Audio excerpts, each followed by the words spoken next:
I'm Lauren, and I'm currently doing my master's in constitutional and administrative law, so it's a bit of a work in progress. I don't profess to be an expert, and like Professor Nhlapo, I don't know where he's gone now, I'm not 62, but I also have old-fashioned notes, and unfortunately no slides, but bear with me.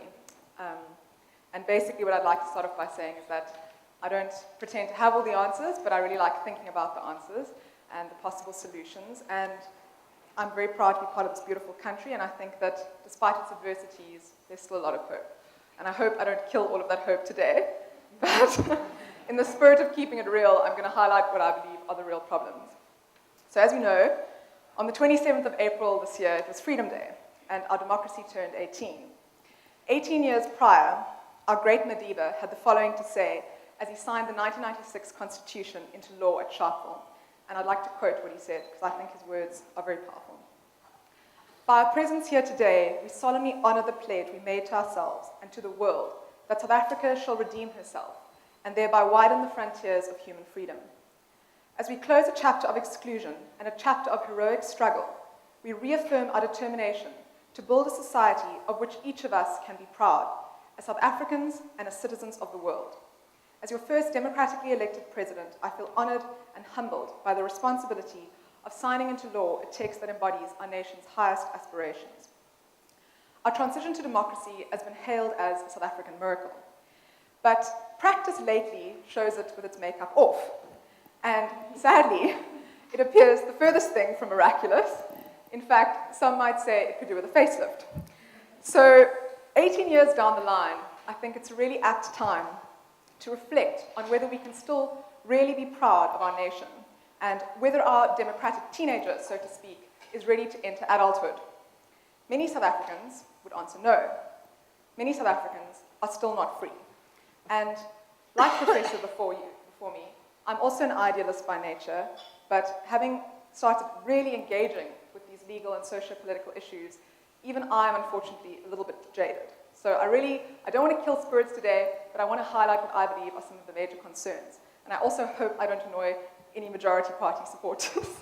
So just briefly by way of introduction, when I was originally asked to speak, they asked me to speak about my thesis topic and the ideas that I'm going to be exploring in my thesis. And basically what I'm going to be looking at is a critical analysis of our doctrine of separation of powers, which is implicitly established in our sovereign constitution. It was entrenched pursuant to Constitutional Principle 5 of the constitutional principles which, as mentioned previously, were the outcome of the negotiation process at Kempton Park in the 1990s. And these principles essentially epitomize a compromise, and they emerged out of what has been termed a negotiated revolution. Just to quote, the countless acts of confrontation, negotiation, and compromise between the proponents and opponents of the status quo that began as early as the 1970s. These interactions produced a wealth of negotiating experience that made our transition to democracy possible and ultimately culminated in our Constitution. So essentially, these constitutional principles form the blueprint against which our Constitution was tested, and ultimately certified by the Constitutional Court. And Constitutional Principle 5 provided that there shall be a separation of powers between the legislature, executive, and judiciary, with appropriate checks and balances to ensure accountability, responsiveness, and openness. Now, this doctrine of separation of powers has been described as the most significant constitutional device of the modern era for the limitation of state power. This French philosopher, I don't know if any of you know him, called Montesquieu, he's usually credited with the first modern formulation of this doctrine. And essentially it evolved as a response to the problem in Europe at the time with absolute power being possessed by the European monarchs and the abuse that ensued as a result of that. And as the famous adage goes, power tends to corrupt, and absolute power corrupts absolutely. And then the rest of the quote, which is often left off, is, great men are almost always bad men. Now, this doctrine of separation of powers was formulated as a response to this problem. And as its name suggests, it basically demands a separation of governmental functions and personnel into typically 3 distinct but interrelated spheres of government. The first one, and forgive me if you know all this if it's second-hand, but I have to cater to a varied audience. The first one is our legislature. In other words, they make the laws, and in our case, at national level, which I'm focusing on today, that's our democratically elected parliament. Then you've got the executive, which viewed narrowly are our political appointees, the ministers, they collectively head the government at national, provincial, and local level, and they formulate the policy that ultimately culminates in the laws. That's viewed narrowly. And then if we view the executive broadly, that also is often used to refer to the public administration, which includes the civil servants and the bureaucrats who actually implement the law. And then the third tier, which is what I believe most important, and I believe the latest, I'm not going to speak about it, but the latest document from our Justice Minister on the transformation of the judiciary is very problematic because our judiciary occupies a very special position in this three-tiered breakdown of government. And essentially, it is responsible for interpreting the law and acting as the final and authoritative arbiter of legal disputes between subjects of the state, one another, and the state and subjects. So that's in a nutshell what it entails. But aside from that division between separation of powers and functions, underpinning this doctrine is a very important principle of checks and balances. And basically, each of these three branches is entrusted with special powers to keep a check on the others, so that this equilibrium in the balance and distribution of powers can be upheld. And it's a very delicate balance. So essentially, in my thesis, what I'm going to be exploring is how this doctrine of separation of powers has been breached in practice. What are the illustrations of the different spheres encroaching on the domain of another sphere? And when and why are these checks not in place? Now, the coursework has been quite voluminous, so it's still a work in progress. And so essentially, today what I'd like to do is focus on one of the discrete issues that's one of the examples of this breach, and sort of roughly pursuant to a paper that I've recently done. And basically the issue is the breach of the divide between a democratically elected parliament and the executive, and why parliament is failing to hold our executive to account. So essentially how I've couched this problem statement is as follows. The South African Constitution has granted parliament all the necessary powers to hold the executive to account and oversee its actions, but Parliament has not fulfilled its role in this regard. And the question is, why is this? And this is what I've tried to figure out. Now, I believe that the answer to this lies in both our constitutional design, somewhat ironically, and in the socio-political and economic context of South Africa. Now, what I'd like to illustrate today is how the Constitution may have accorded Parliament these necessary powers, but that these powers are insufficient. And as a result, what has happened is we've seen, and this has been the description used, our parliament is like a poodle-like lapdog, obsequious and subservient to its party master.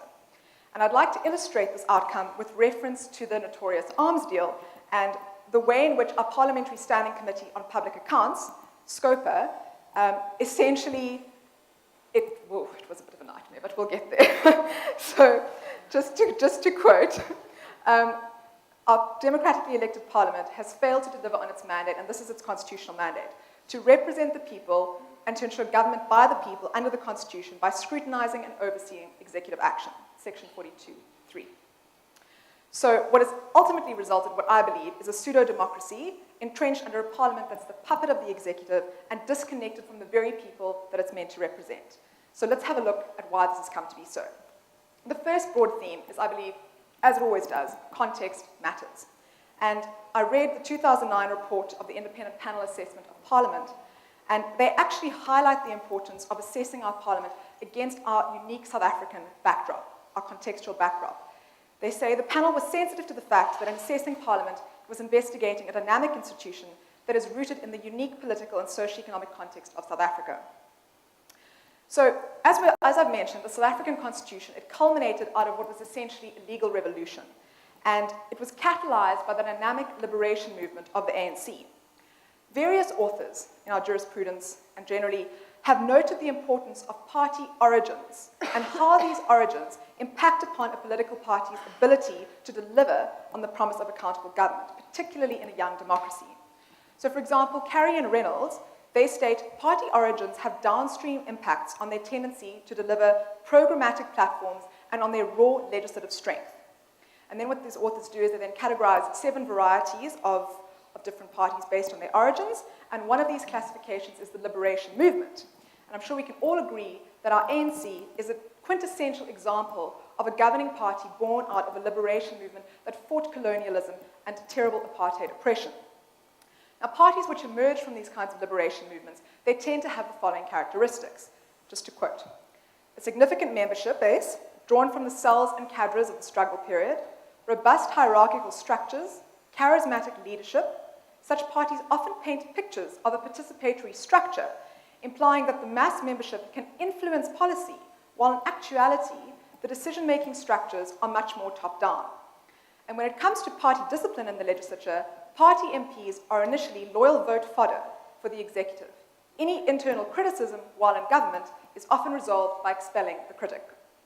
So that's what the authors say, and I think it's quite sad that this kind of contextual backdrop did not better inform our very valiant constitutional makers at the time when they drafted the Constitution, which is an amazing document, but I believe it has some failings. So I'd now like to move from context onto what I believe are the institutional features of our Constitution that are problematic, probably inadvertently, but nonetheless problematic.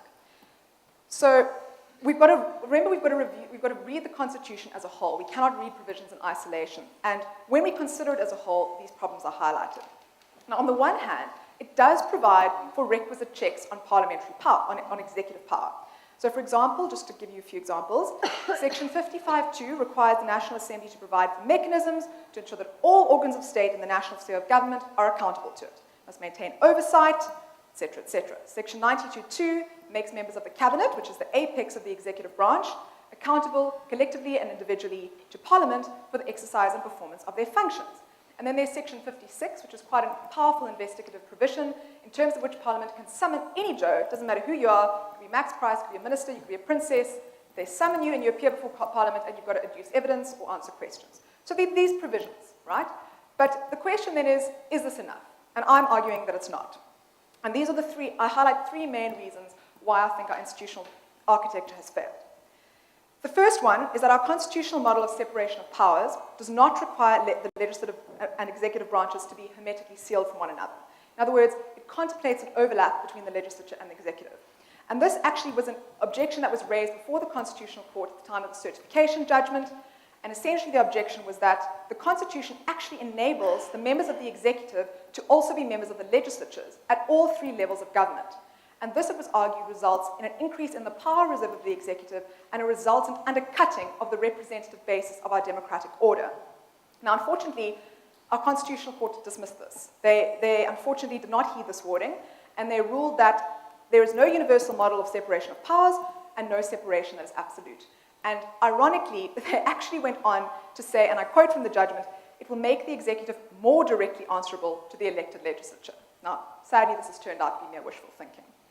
So that's essentially the irony, that our constitutional design has inadvertently allowed this shortcoming. And I had a nice quote here from an MP, but I see I'm already running low on time, so I'm moving on to the second institutional failing, and I can give you the quote during question time. It's quite a sexy quote. So the second institutional failing is that our electoral system has resulted in the creation of what's been called, and I still don't quite know how to say it, but a partocracy, a partycracy instead of a democracy. In other words, loyalty is to the party and not to the people. And again, there's a consensus in our literature that electoral systems affect the way in which interests are represented in parliaments. Hug and Martin state that the rules under which MPs are elected influences the attention they pay to either broad-based constituency interests or very narrow-based special interests. Now, our Constitution endorses a closed list system of proportional representation. I don't know if you know how this works, but very generally, you vote for the party and not for the person. So the parties compile their list. They then submit their names. They have a whole list of candidates in order of preference, and we vote for a list, but we have no influence over whose names are on the list. So, in other words, it puts the parties in a very powerful power brokering position because the political survival of the candidate depends on how high up or low down on the list, or whether on the list he's at all on the list. So, basically, the big bosses of the political parties have a lot of power. And obviously what this does is it centralizes the candidate nominations among party bosses, and it results in an accountability dilemma where loyalty goes to the party first and to the people second. I also had a nice quote here. Do you want this? So, this timing thing is scary. Anyway, just to sum up, so in this regard, the result has been a lack of accountability to the people, increased corruption through the ANC's policy of cadre deployment, which has permitted not only the legislative sphere, but also a range of public institutions in the civil service, and as a result, a knock to the legitimacy of our parliament. And our once bold Rottweiler-like parliament is now a little poodle. The third institutional failing is that our constitution gives the parties and not their members the rights to seats in parliaments, and therefore it endorses a system of strict party discipline. And this is in terms of section 37(3)(c) of the Constitution. In terms of the section, a person will lose membership in the National Assembly if that person ceases to be a member of the party that nominated the person as a member of the Assembly. So we can see the ingredients here to make for a very unsavory system of party partisanship. So this resignation provision, combined with strict party discipline, it encourages our MPs, to toe the party line. And I've read the ANC's constitution, and it's interesting because it comes through very clearly how strict this party discipline is. And we saw with our friend Malema that, once the flavor of the month, and then goodbye, sorry for you. So essentially, driven by fear and enticed by the benefits of party loyalty, our MPs, either willingly or unwillingly, they compromise their integrity, and in turn, the independence of Parliament, which essentially renders it ineffective in fulfilling its role of holding the executive to account, despite having these necessary powers to do so. Briefly now, the arms deal scandal. Essentially what happened here, SCOPA is the Parliamentary Committee of Public Accounts, and as far as they go, it is probably the most important. As we know, executive expenditure is funded through public money, so therefore a comprehensive accountability system to govern and manage this expenditure is crucial. And SCOPA's responsibility is to inspect the audited financial statements of government departments and to follow up on queries that are raised by the Auditor General. Now, basically, the reason the executive infiltrated what is essentially a no-go zone was through duress, and it resulted in the dissolution of the imperatives of democracy. Firstly, the expenditure on the arms equipment, the questionable decisions of certain senior members of the executive, and the actual procurement procedure itself were riddled with dubiousness. And the arms deal, as a result, came to be, to quote, too sensitive for the ANC leadership. And as a result, the separation of powers doctrine was breached. Just to give some brief illustrations of the interventions on the part of the ANC that took place, it included the removal of one of the ANC SCOPA members at the time, Andrew Feinstein, who I believe has written an excellent book called After the Party, which I haven't yet read. And the ongoing controversy ultimately led to the resignation of the SCOPA chair, Gavin Woods. And during a media conference following his resignation, he claimed the following: the executive inordinately influenced the ANC committee members and interfered with the committee's oversight role, thereby hampering Parliament's role of holding the executive accountable to the people's public representatives. And this was a real turning point for the legitimacy of South Africa's Parliament. And just to quote from Obio, he says, "Through a series of interventions by the executive, the leadership of Parliament and the ANC chief whips succeeded in neutering the committee, which lost its non-partisanship and jettisoned its consensus-seeking mechanisms, thereby making itself completely incapable of performing any vigorous oversight function." Getting there. So, to conclude, I think the words of the ANC chief whip, which is quoted in, I've got from the panel assessment, he says the following: "I know no committee in respect of the ANC which is above party political discipline. In our system, no ANC member has a free vote." Now, what I believe is the real tragedy of this outcome is that it's actually ensued as a result of the checks and balances that are provided for in our constitution actually falling a bit short of the mark. And the problematic features of our constitutional design, which I've highlighted today, and I hope, given the speed that you've grappled with them, that ironically they've meant that we, the people, in adopting our Supreme Constitution, have to a degree been the masters of our own demise. And therefore, we need to tweak the system, and if you'd like to hear about my tweaks, I can send you my thesis in January. So, thank you very much.